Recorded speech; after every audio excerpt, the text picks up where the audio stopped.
그러면 영어 독서 코칭 책을 읽다 보니 네. 독서 지도하는 형태가 집중 듣기도 있고 네. 낭독, 묵독 이렇게 있더라고요. 네, 네.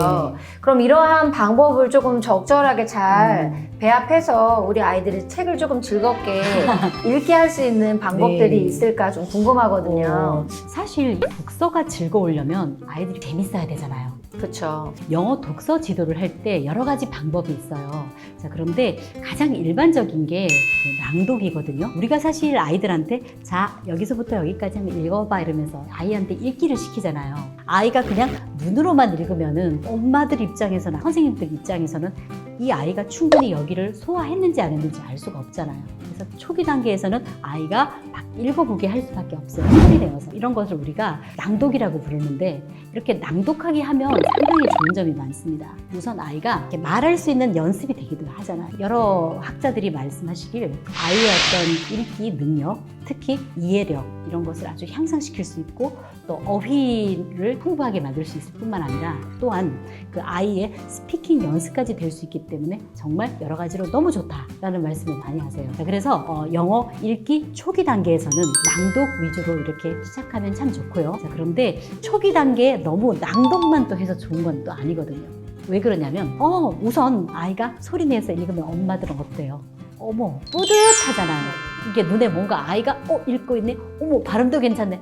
그렇지만 낭독으로만 연습된 아이들은요, 이제 소리를 내서 읽지 않으면 그 글을 이해할 수 없는 그런 안 좋은 습관도 길러집니다. 그런데 우리가 고등학교나 뭐 중학교 이런 데서 시험을 치른다거나 할 때는 어떻게 합니까? 전부 눈으로 이렇게 묵독하면서 그거를 읽어내야 되는 거잖아요.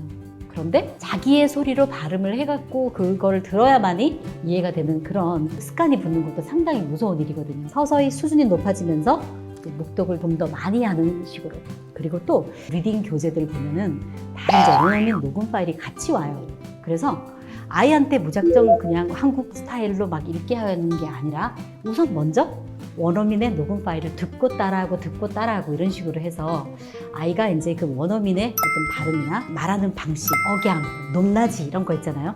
그런 거를 같이 체득하면서 그렇게 시키는 경우가 많거든요. 그런데 집중 듣기라고 하는 것을 어머니들이 시키시는 분들이 많으시거든요. 그거는 뭐냐면 원어민이 그 녹음 파일로 이제 뭔가 계속 책을 읽어주고 있어요. 그러면 아이는 그 책을 보면서 원어민이 읽는 부분을 이렇게 손으로 짚어가면서 이렇게 계속 눈과 귀로 확인을 하고 있는 거죠. 근데 어떻게 보면 리스닝도 되고 눈으로 이제 이렇게 같이 따라서 읽는 듯한 느낌은 받을 수 있어요. 하지만 이거는 어떻게 보면 너무 좀 수동적인 그런 읽기밖에는 안 되고 짧은 지문인 경우는 상관없지만 좀 책이 좀 두꺼워진다거나 좀 길어지면 아이들이 집중도가 떨어진다는 거죠.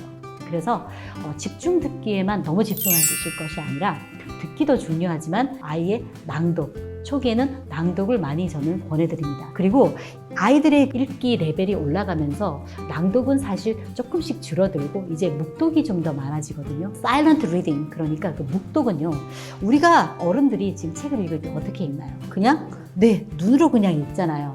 근데 아이들은 I like the park 하면서 자기의 낭독을 처음에는 하다가 나중에 이제 이게 수준이 좀 높아지고 읽기 레벨이 올라가면 그냥 눈으로 I like the park, I run 이러면서 마음속으로 이렇게 읽게 되잖아요. 이런 묵독이 레벨이 올라가면서 서서히 묵독이 늘어날 수밖에 없고 그게 대단히 자연스러운 현상이에요. 왜냐하면 인간이 발음 기관을 이용해서 말하는 그 낭독은 한계가 있다는 거죠. 우리가 발음 기관을 이용하니까 그 속도라고 하는 것은 정해져 있어요. 아무리 말을 빨리 하고 싶어도 그 발음 기관을 움직이는 시간이 걸리는 거죠. 그런데 사일런트 리딩, 그러니까 그냥 눈으로 이렇게 읽는 거는 정말 한계가 없잖아요. 빠른 속도로 이렇게 알아차리면서 읽어낼 수 있잖아요. 결국은 묵독의 속도가 낭독의 속도보다 훨씬 더 빨라지기 때문에 더 효율적인 리딩이 되는 것이니까 읽기 초기 단계에서는 낭독으로 확인도 받고 또 이제 발음도 연습해야 되고 여러 가지 그런 좋은 점이 많기 때문에 하지만 서서히 영어 읽기 레벨이 올라감에 따라서 묵독의 비중을 높여 나가는 것이 좋고 아까 말씀드린 것처럼 너무 집중 듣기만 하실 것이 아니라 낭독과 묵독을 같이 섞어서 하면 좋고 뭐든지 저는 편식은 좋지 않다고 생각해요. 초기에는 낭독 위주로 하되 약간의 묵독도 썼고 집중 듣기 또 원어민 따라 읽기 이런 것들도 다 같이 배합을 하되 서서히 수준이 높아지면서 묵독을 좀 더 많이 하는 식으로 그런 연습도 같이 하면 참 좋지 않겠나라고 생각합니다. 아, 네. 좀 명확해졌습니다. 저희도 공통영어에서 집중듣기 낭독 학습이 평상시에 진행되고 있거든요. 네. 온라인 영어 독서 프로그램도 있어요, 저희. 네네. 네, 이런 과정에서 학습을 진행하고 있는데 저희도 독서에 렉사일 지수나 AR 지수로 분류가 네. 되어 있잖아요. 그렇죠. 방금 말씀하신 집중 듣기, 낭독, 묵독 이러한 부분들을 좀 조화롭게 네. 아이들 교재 단계에 맞춰서 진행을 하고 있는데 네. 그런 단계로 다독이 진행이 될 때 네. 갑자기 좀 어려워하거나 힘들어하는 친구가 생기더라고요. 그리고 또 요즘 가정에서 아이들 독서 많이 프로그램 많이 하시는 네. 부모님들이 있으시더라고요. 그래서 문의 주시는 게 저도 고민인 부분들이 단계가 이렇게 올라갈 때 좀 힘들어하거나 글밥이 갑자기 조금 많아졌다라고 이렇게 인지해서 아이들이 책을 조금 멀리하거나 이런 친구들이 좀 발생이 되는 부분들이 있더라고요. 그래서 이런 친구들을 조금 어떻게 도와주는 방법이 있을까 좀 여쭤봐도 될까요? 네, 정말 현실적인 고민을 말씀해 주셨는데요. 어머니들이 이거 정말 많이 고민하시거든요. 영어 독서, 영어 원서 읽기 이런 데에 관심 많으신 어머니들은 아이들에게 차곡차곡 이제 레벨별로 이제 읽혀 나가시잖아요. 그런데 아이가 힘들어하는 그 고비의 순간이 반드시 옵니다. 아까도 AR 지수 말씀하셨는데요. 그 AR 지수 같은 경우는 우리나라 기준이 아니라 원어민 초등학교 한 2학년 단계 정도는 상당히 어려워지는 거예요. 글밥도 많고 어휘도 좀 더 고급지고 이렇게 되니까 아이들이 힘들어하기 시작합니다. 그 다음에 읽기 훈련용 교재에서 챕터북으로 올라가는 단계에서도 또 수준이 확 올라가니까 아이들이 되게 힘들어한다는 거잖아요. 우리 어른들도 왜 갑자기 읽을 거리가 이렇게 조금 있다가 막 글밥이 갑자기 많아지면 답답한 느낌 그렇게 느끼잖아요. 그런데 아이들은 오죽하겠어요. 그것도 한글이 아니고 영어인데 그죠? 너무 당연한 현상이고 아이들이 영어 원서 읽기를 할 때 아이들이 느끼는 어떤 한계점 또는 어떤 고비 같은 것이 올 수밖에 없어요. 자, 그럴 때 이 고비를 잘 넘길 수 있도록 선생님들 또는 어머니들께서 이제 옆에서 좀 많이 도와주시면 좋은데요. 중간 디딤돌 교재 같은 것을 넣어주실 것을 저는 권해드립니다. 예를 들어서 그 아이가 파닉스를 띄고 이제 리더스 교재로 이제 읽기 훈련 연습을 한다고 해도 사이사이에 어머니들께서 재밌는 영어 동화책 같은 거, 그림책 그런 것들을 좀 넣어주시면 좋아요. 우리 생각할 때 영어 그림책이 그렇게 레벨이 높겠어?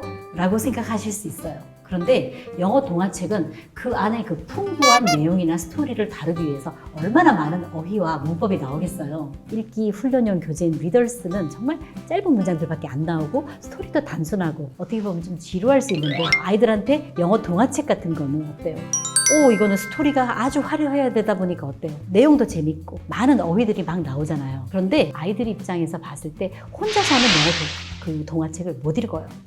우리 생각할 때 리더스 읽으면 바로 영어 동화책으로 넘어갈 수 있을 것 같지만 그렇지가 않거든요. 그래서 영어 동화책을 중간에 어머니들께서 읽어주시거나 아니면 선생님들께서 넣어주시면 그 안에서 어떤 풍부한 어휘와 풍부한 스토리 그런 걸 보면서 아이들은 좀 길어지는 글밥 길어지는 지문에 대해서 좀 덜 아이들이 부담을 가지게 된다는 걸 말씀드리고요.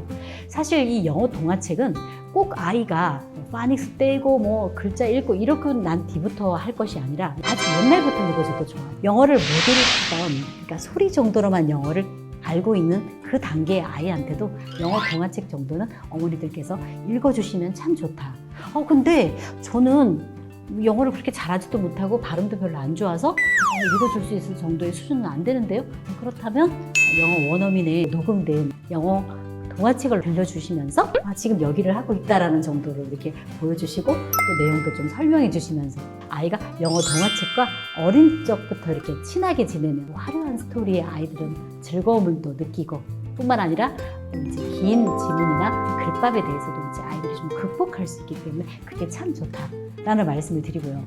또 한 번의 큰 어떤 고비가 온다면 그 읽기 훈련용 교재에서 본격적인 읽기 교재인 우리가 이렇게 두껍게 알고 있는 그 영어 원서 있잖아요. 챕터북.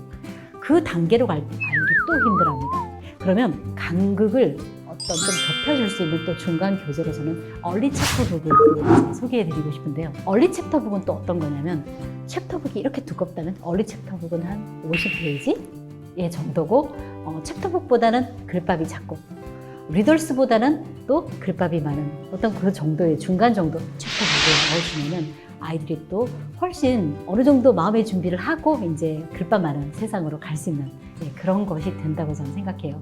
그럼 어머니들께서 그럼 얼리 챕터북이라고 책이 정해져 있나요?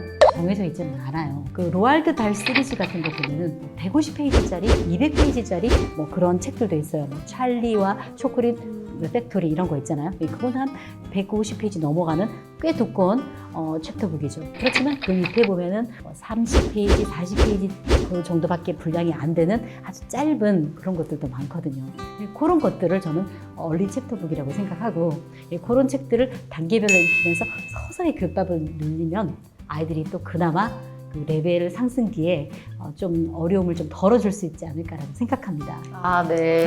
이제 궁금증이 해소가 됐습니다. 아유, 네. 그 작가님의 영어 독서 코칭 책을 저희 부모님들한테 선물해 드렸거든요. 어머, 네. 네, 그래서 부모님들이 이제 읽어보시고 궁금하신 내용들이 오늘 제가 대신해서 질문해 드렸는데 네. 좀 많이 참고가 되셨을 것 같고요. 네. 그러면 전체적으로 이러한 궁금한 내용들을 이제 보시면서 네. 아, 그러면 영어 독서 교육 로드맵이 네. 어머님들한테는 좀 한눈에 보이지는 않으실 것 같거든요. 네네. 그래서 그 로드맵을 한번 이렇게 쫙 정리해 주시면 더 네. 풍성한 시간이 되실 것 같아요. 영어 독서 교육에 있어서 어떤 로드맵이라고 할까요? 그런 것은 사실 가장 초기 단계인 파닉스부터 시작한다고 저는 생각해요. 그러면 파닉스 하고 리더스로 넘어가야 되는데 그 중간에 디코더블 리더스라고 해서 파닉스의 규칙을 충실하게 지키는 그런 단어들 위주로 이렇게 선별돼서 나오지만 나름대로 그래도 문장의 구조를 취하고 있는 그런 책이 있어요. 그 디코더블 리더스를 통해서 파닉스 규칙을 총정리하면서 이제 어느 정도 이제 문장에 적응하는 단계를 거치고 그 다음에 이제 리더스 그러니까 읽기 훈련용 교재로 들어가시면 됩니다. 근데 리더스도 뭐 1단계부터 2단계까지 뭐 또 3단계 또 상당히 단계별로 또 있거든요. 이제 그거를 단계를 밟아가면서 사이사이에 영어 재미있는 동화책 같은 것도 좀 넣어주시면서 어머니들이 읽어주시기도 하고 또는 원어민이 읽는 원어민 녹음 파일 같은 걸 들려주시기도 하면서 아이가 좀 가끔씩은 재미있는 내용도 좀 읽어야 되잖아요. 계속 훈련만 할 수는 없는 거거든요. 그렇게 해서 아이들이 이제 조금씩 읽기 레벨을 올려갑니다. 그리고 어머니들이 이제 기대하시는 그 진짜 본격적인 읽기 챕터북까지 올라가려면 좀 힘들어요, 아이들이 아직은. 그래서 그 중간에 비교적 좀 얇은 책에 속하는 챕터북인 얼리 챕터북을 넣어주시면서 이제 서서히 아이가 높아진 레벨에 적응할 수 있게 해주고 그 다음에 이제 최종 단계는 결국은 챕터북이 아닌가라고 그렇게 생각을 합니다. 네. 네. 그러면 작가님이 말씀하시는 그 원어민 음원 파일이 있고 네. 그리고 우리 친구들이 그런 부분들을 들으면서 낭독도 하고 인터랙티브하고 네. 그런 부분들이 저희 공터에서도 학습이 진행되고 있거든요. 네네네. 그럼 공터 학습이 결국은 우리 작가님이 말씀하시는 내용들을 담고 있었네요. 네. 모르고 있었는데 네. 듣다 보니까 네, 네. 같은 내용이었던 네. 학습 방법이었네요. 그래서 네. 궁극적으로 우리 친구들도 작가님이 안내해 주신 방향으로 저희도 조금 더 매진해서 학습을 진행하면 더 좋은 효과가 날 것 같아요. 아, 네. 네. 오늘은 공터 영어의 정인수 대표님 모시고 그 영어 교육에 대해서 어떻게 하면 영어 교육을 좀 더 효율적으로 그리고 우리 아이들의 실력이 쑥쑥 자랄 수 있을까를 스피킹 그리고 문법 또한 영어 독서까지 이렇게 다방면에 걸쳐서 말씀 나눠보았습니다. 오늘 함께 해주셔서 너무 감사드립니다, 대표님. 네, 감사합니다. 어머니들 감사합니다. 감사합니다.